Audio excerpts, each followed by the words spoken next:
What's up, people? My name is Ankit Dwal. Welcome to Mountwood Studio Show. Do you know how to run a design business successfully? No? I can teach you. Stay tuned because what's coming next can change your entire life. So today we are having Shantanu Ghosh on our show. He is the user researcher who worked at Lollipop Studio, business development executive at Byju's, and a design engineer, a facilitator, and an analyst. So this is great. I mean, wow. Your journey might be someone's dream, what I can say. So welcome, Shantanu. How are you? Hi Ankit, I am fine and it's Yeah, a pleasure to be here on your show. the pleasure is all mine. You know, you are looking great. Mm. You're having a very jolly face, smiling face. Yeah. Mhm. Thank you, Ankit. So Thank yeah, you. definitely I'll be putting some questions on you, and because our design community is eager to learn, and there might be other people Definitely. who can learn from your journey, especially in this case, like the COVID case is going on, and it's been a rough time for everyone. So yeah, Definitely. mhm. So your insights will Mm. definitely help someone who is looking for answers. Mm. And Mm. Mountwood Studio podcast community, the design community, I want your voice to be the medium of their solutions. Sure, sure. I'd So, be glad to help anybody in any way possible, mhm. especially in this time of COVID. And it's a good thing Mount Wood Studio is coming up with, an interactive session. Thanks, So thanks. I guess anybody who finds value through this, Mhm. it's great. Right. Yeah. So let me go through a walk. Let's have a walkthrough of your journey, how you started and how you entered the design field. What was your schooling background and what colleges you have opted for, and then everything from the starting point. Yeah. Okay, okay, sure. So, Ankit, what happened is as soon as I completed my school, Mhm. and I was very eager to learn new technology all the time, right? Okay.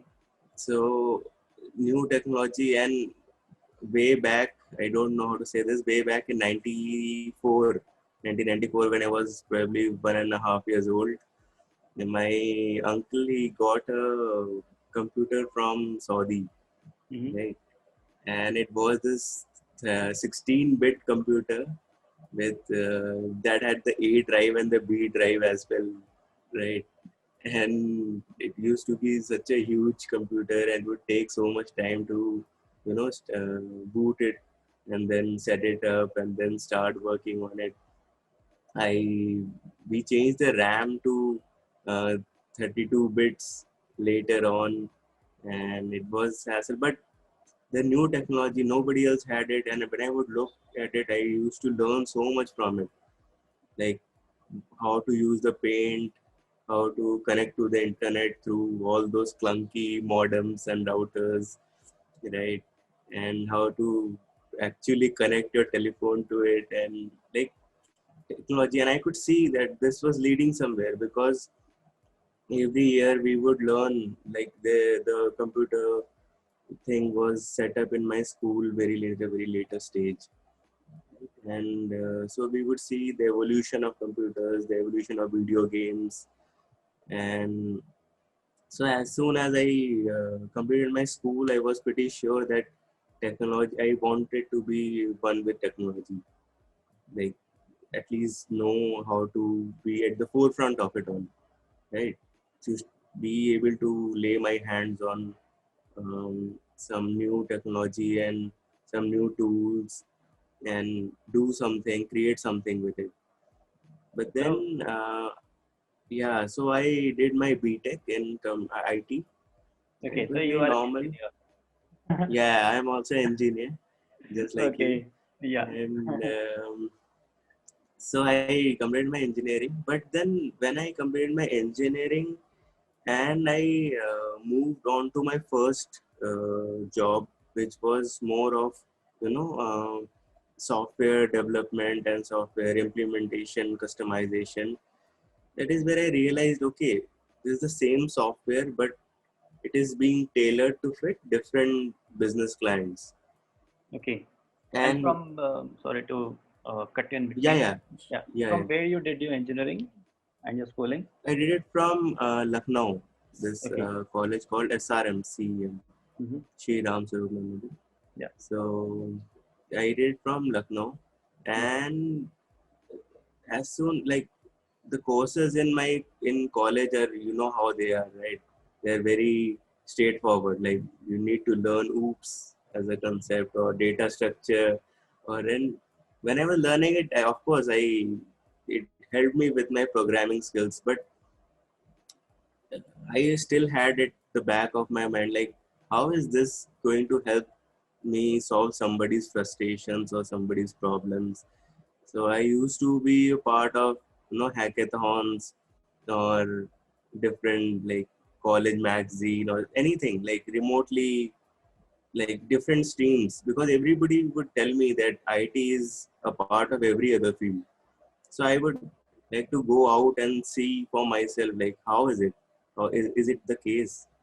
And now in this era of COVID, you can see how companies are digitally transforming, right? But 10 years back, i I had my own limitations to understand the world. And in the college, what would happen is, at engineering, the structure syllabus is such that you can't really, go out and experiment a lot. You have so many things to do and learn and test and reports to file Mhm. and everything. It's very hard to experiment. So I would always try to learn where do we fit in? Are we just going to land up in a job and just work, or what are we going to do? So, but then clarity came and I understood things better. That Yeah. had happened with most people. Mm. So So how after do my you first, yeah, how do you like the system as we have gone through the both the journey as you mentioned oops, yeah, C++ and the coding part, yeah, I still remember I was given a code, how a ATM is functioning, because for a layman what we are doing is we put the ATM in and the cash comes out. yeah, This is the simple yeah, process for a layman, but for the coding part I know how hard it was to build the program for the ATM machine, and I was like, definitely, definitely, okay. So now I'm dealing yeah, with the real problems. But how the design part came in, like, and also exactly. I would also like to know the views. Like, um we spent our 3.5 years studying IT and the computer knowledge, and then at Hmm. the 6 months we are given time for the preparation of aptitude, which is Aptitude, which we exactly. have left 4 years back, or might be. So do you think it is the correct thing in India, or the right thing? According to me, it's not correct, because I have spent my 4 years, 3.5 years in this IT world. So how can you expect something to happen in 6 months and See, then come? I I understand what you're saying. Hmm. See, what I feel from my end and my journey, if the courses taught at the engineering were a little more hands-on, as used by an industry. If the teacher who would teach me ITIL or let's say OOPS or C++ or data structures, they would, give a general idea about how this is going to relate to my day-to-day job, or at least a big picture. Like if you do this in a certain way, this is how things move, right? And everybody today, like you and me, we are professionals now. We have been working in the industry for the past 5 6 years at least, right? And we know that like project management goes hand in hand with the actual whatever task we're doing, the software engineering part or the research part, the design part, and how it all comes together, and how the maturity model works in companies, like for 50 people company or a 500 people company, and how things, transcend forwards. So it's all obviously, but that that is what I was saying. That is the lack of clarity you have when you are in the college. You're just learning, but there's no context to it, right? Like now in design, we know everything is for a context, but why are you not taught in that way? If the courses are a little more hands-on, every after every semester, even if I go do a internship for let's say 2 weeks, where I actually don't do anything but at least shadow a person, right? His day-to-day job. I would relate like the skills that I am learning. Where am I using it? Like how is it you being used in a team or in an agile context or in a different. How is it done in a production or in a support role? So yeah, I guess if it is structured in that way, I guess it would be great for students. Hmm. But coming back to the how I progressed and Yeah. how why I switched to design. Hmm. My first job was, as I told you, it was software customization and software implementation. But see, once you have made a code for an ATM to work, you know inside out that it will work. You know its limitations, right? But Yeah. now a bank says, I want disabled people to use the ATM. Hmm. It makes you think really hard. Like, okay, I am doing a important task, but now it is even more important because it's all about the accessibility of the entire program, right? And if there are different banks and if you start customizing your same ATM solution for three different banks who have three different kind of customer sets, everybody has the same intention of withdrawing the money or depositing the money, but some clients, they are doing this on a daily basis. Some people, they do it one monthly once. Somebody, it's for their first time they are getting into a kiosk and taking out the money, right? And so there are different sets of people you are designing for different banks. And I can see, like, I have programmed a certain program, and it is being they are the same set of frustrations each bank has when I'm actually implementing it, right? So then you understand, okay, there should be a bigger picture at looking at software or digital products, right? Even if it is a product or a service, but if it is digital, there are certain frustrations. I look at my parents. They I see the amount of frustration they have using their mobile phones, right? In this COVID time, they couldn't go outside. They entirely dependent on their mobile phones to be entertained or you know get the groceries delivered or things like that. And the amount of frustration I saw in them, I was like, maybe I'm not doing a good job designing all these. Maybe I should think it through, and maybe better interfaces is what is needed. So when you start understanding, when you understand people's, that is, I think this is the whole case of empathizing. When you actually see somebody's frustrations, and then you understand, okay, maybe this is how it should have been, and maybe the home screen should be a little more bolder or easy to find. You know, that is so. After my first job, I realized that there exists a bigger picture which I am not looking at. So I found these two guys who were who had just started a startup, and they were from a design background, like new media design and interaction design. And I was surprised. I was like, okay, this is also something, you know a course people are doing, and this is actually focused on interaction and focused on removing the frustration, thinking at the big picture, looking at the big picture, empathizing with the user. So I jumped into the startup. And I was an associate yeah. product manager then, Okay. because I had this experience of implementing it for the company, the software itself. So I jumped there and I looked at their business value proposition and nothing to do with UX, but everything to do with their product. So whatever chance I got, I learned on the job. After my BTech, I hardly ever did a MBA. I have not done an MBA or haven't done any masters in design. Right? I think not everybody can afford it, but uh, back then I realized, yeah, if I have to do this, maybe I should just learn it from people who are actually doing it. Just be there. Yeah, So after launching a product after 6 months or a year, you learn a lot. You learn how to apply yourselves to this field. So that is where my journey began, and it is things took a turn.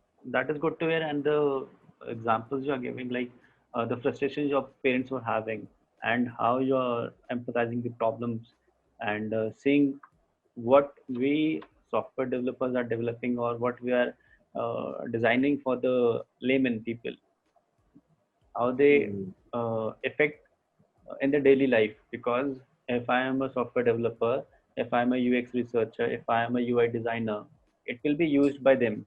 So we have Hmm. to have a lot of thinking and a process behind it, so that ease can be given to them. Yeah. Hmm. And I think Definitely. I don't know, it happened with me, or I have my friends. The very first job that you get after your graduation, whether you're from any field, it is like exposure to you, and you get a little clarity where Exactly. you want to go. Exactly. Either you are not happy working over there, either you are learning something. So you Yeah. have to figure out what you're doing. And in my case, I was a software developer at the time. And now the Hmm. things have changed, and I'm into multiple things. If Hmm. I can start listing them, it will go on and on. But still, talking about that Yeah. time, yeah, Yeah. I was a software developer, and we were handling a very large system for the government. It was Okay. developed to be the Haryana government at the time. Okay. So, but I only worked for 4 months over there. Yeah, and then I left. Yeah. Um, so what I was learning over there, the coding part, and how the design was involving in that. Because if I was Hmm. stuck with an error, I still remember that there was a code error, and I was getting very frustrated, and I got stuck for 4 days, and a single code was not working, and I was like, what am I doing? It's not working. Am I even capable? But then after 4 days, when the code worked, and I was like, oh yeah, this is, yes, I'm good at it. But I was more interested in the design part. uh, Yeah. yeah. So as you mentioned that you were thinking about the bigger problems. And from Yeah. there you took your journey to the startup, and Hmm. from there you get your clarity in that. So uh, what after the startup, how you landed up to, as a UX researcher, as you have worked in Lollipop. So Definitely. Definitely. Lollipop was a very great opportunity for me, and anybody who has been a part of Lollipop will tell you the same thing. Whatever kind of projects we get, how hard or how demanding the timelines are, everybody is learning every day at Lollipop. It's a yeah, great culture. I wish that it was the same culture at lot of other places as well. You know? yeah, I follow Lollipop a lot.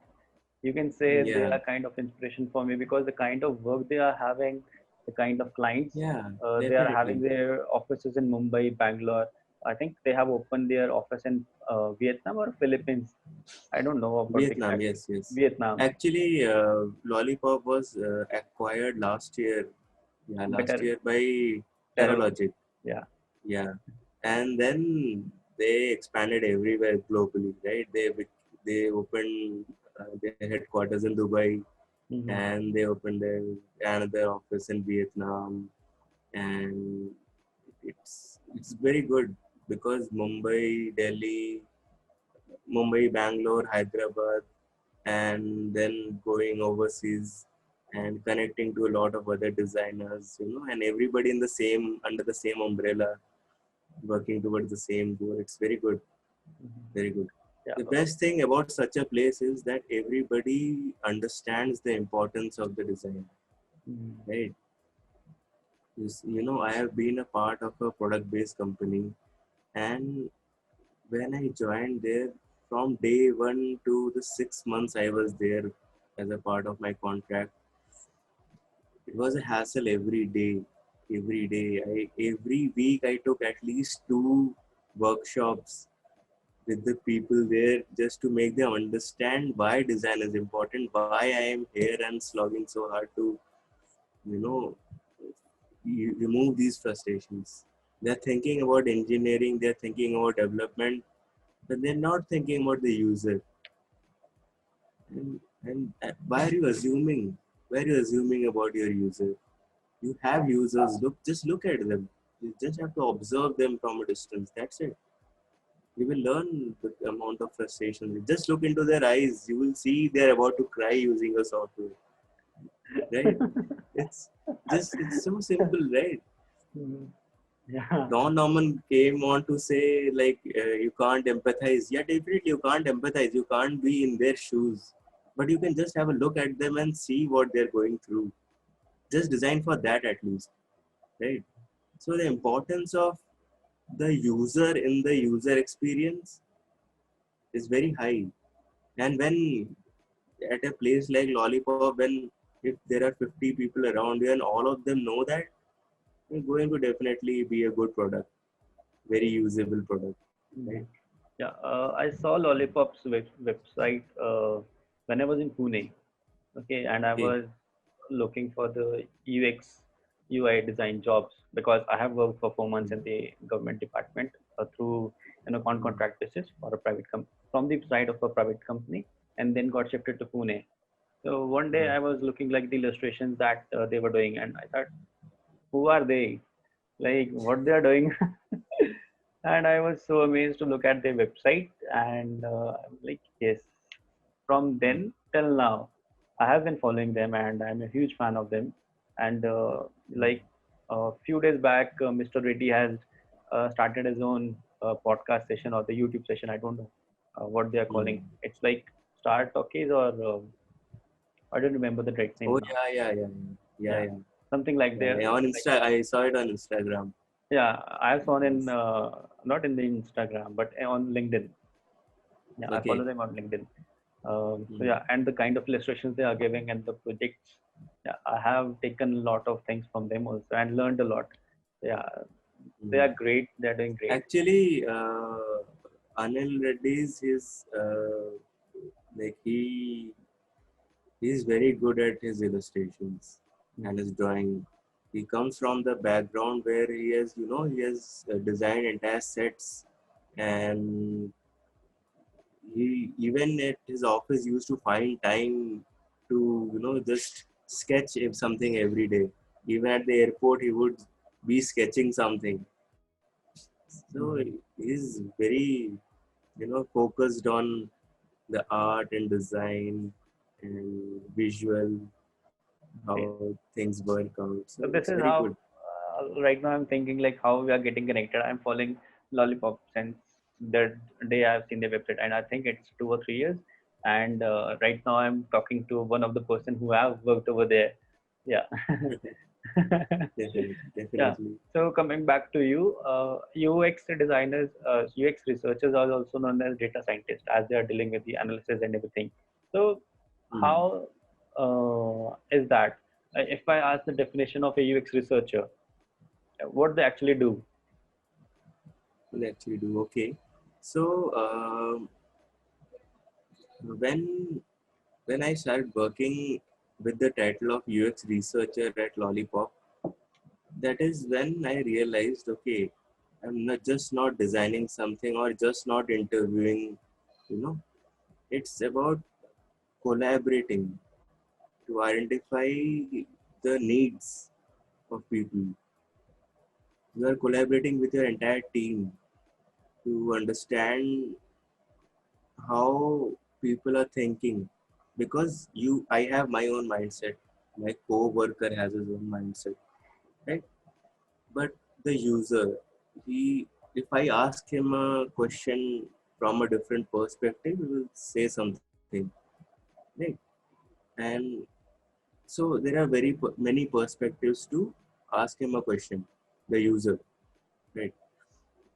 So now you want somebody to be, you know, you want a collaborative environment so that the insights that you draw, yeah, do you understand me? Like Mhm. how you need collaboration to turn research into solution, and then you still need to exchange the best practices that you did. Like on the field, there are a lot of things that can go in a different direction. On the Zoom call, it can go in a very different direction, right? And if you are not able to observe, or if you are writing something down and you forgot to observe something, or there are a ton of things that happen during that interview, and you have traveled all that way. They have taken out time from their schedule to be there with you, and you are asking them vague questions because you can't have direct questions all the time, right?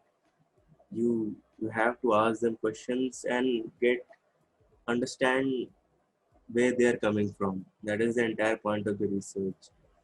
And if you can collaborate, if you can have at least one more peer alongside with you during that research, it is great. It is great Yeah. because then collaboratively you can actually turn that research into an insight. So let's give an example for this. What will be the best example? Like for some logo design is like, okay, it's just a logo, but the kind of research and the Hmm. kind of process it goes to make a logo, it's much more lengthier. It's not like please give me a logo in just 5 minutes. This can't Definitely, cannot happen. definitely, Yeah, and definitely. So I did not ever design or came in contact with a logo design at Lollipop, but in a previous organization I did it, and I can take that example because what happened is we were actually redesigning a logo, not designing, redesigning. So redesigning, customers, they are always attached a lot to their logo. At the same time, they are not okay with anything that you give them. So yeah, collaboration is the key at that point, because if you handhold them through the entire process of redesigning, they feel okay, they have done their part, they are given their best inputs forward, and they liking the direction in which the entire project is going. And then you can obviously present them with a unique solution or a good visual design solution that works for them. So, but if you ask them a set of questions, go back to your lab or your room and workplace, and you design something, and then you come back after a week, they'll be like, I don't know what you created, why you created. Let me just use what I was using before, right? So it's not a win-win for them. Mhm. And at the same time, if I am designing something for you and I have my team, and I tell them, okay, you design the slogan, I'll design the logo, we are not collaborating between ourselves, then again it's a problem, right? Because the solution itself is not a unified solution. Mhm. Your role is not uh, a logo designing is just a small example for you because a UX researcher involves in a lot of things. They see the bigger picture of the problem. Definitely. So But yeah. even if you are talking about logo, it's not a small task, okay? Mhm. Because the logo is the forefront of your company, right? Mhm. It is your brand identity at times. People you have spoken to, or CEOs, or high, like individual or angel investors, anyone, Yeah, I they are have. looking at a logo and they just look at that logo and they remember, okay, yeah, this guy I know, or this Correct, place I know, correct, or their correct. work culture I know, Yeah, right? this is It only makes what a I was lot of expecting. difference. Yeah, this is only what I Yeah. was expecting because The reason why I have said the logo is just a small thing, because Yeah. there are many people who say that, okay, Mm. this is just a logo. And I think, okay, Definitely. this is not just a logo, it is what your brand is uh, all about. It is a logo mark that people will remember. So it's a very big Definitely. thing. Yeah. Definitely. If And you put OnePlus or Apple's logo, or mhm, maybe these are very big brands. Let's talk about, small or mid-sized companies. Let's say, um, take any example for a, let's say, a bank's example, mhm, or a SBI. Let's say SBI's example. Their logo is something so catchy that you look at it and you know, okay, there might be an ATM nearby. You're yeah. on the road, you need money, and you're looking for that symbol, right? That company itself is charging its customers because of the placement of their logo. So it's like a lot of things, a lot of extra payments or additional things are being done just under the banner of that simple logo, because that connects all your emotions to the same company, Mhm. right? And- yeah. So, yeah, Yeah, and also like uh, logo is one part, and talking about the dashboard design, it takes a that's what lot. design. When yeah, it's a huge thing, because all the navigation Hmm. part and all the color theory, and Yeah. it should be very easy to access. Hmm. Because we have done a project where we were designing something for the SaaS product, and I know Okay. how hard it was and how much Yeah, time it yeah. took. Yeah, because if one or the two navigation option was missing, or placed somewhere else, Hmm. the whole scenario will change. So you have done something like this, or like, is there any rule of Definitely. I worked at Do Partners. So, do you know about a company called Dunzo in Bang that operates in Bangalore? yeah, I know. Dunzo, right? So, Dunzo came in a big way in the last couple of years. Hmm. But I was a part of this company called Dovery at least 4 years back. Okay. So, and we were doing the very similar thing what Dunzo is doing today. We uh, just did not have any funding, yeah, right? Danzo So, came in very nicely, and they are doing great. yeah, yeah. So Yeah. Dunzo is very good. Like, it is something, if Dovery was still doing what it was back then, it would have reached what Dunzo is doing now. Hmm. It was very similar thought process. So it was same, very similar. Dovery is nothing but door-to-door delivery and similar lines. Okay. So we were designing dashboards for B2B companies, right? Hmm. Like other businesses who are using our service to for their day-to-day operations. So we were also designing dashboards for multiple stakeholders, right? And I'll tell you, those dashboards took a lot of time because they expect, business intelligence tools and insights and KPIs and action buttons, everything on the dashboard.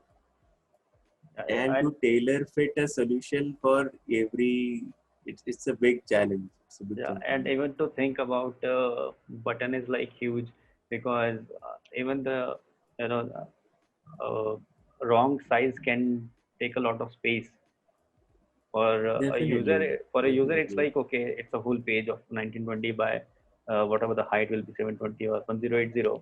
This is the normal Yeah. size of a web page. Okay, but Mm. we know, as we are belonging to the same industry, we know how it is, how hard it is to put a button over there. And button is again a very good example for this.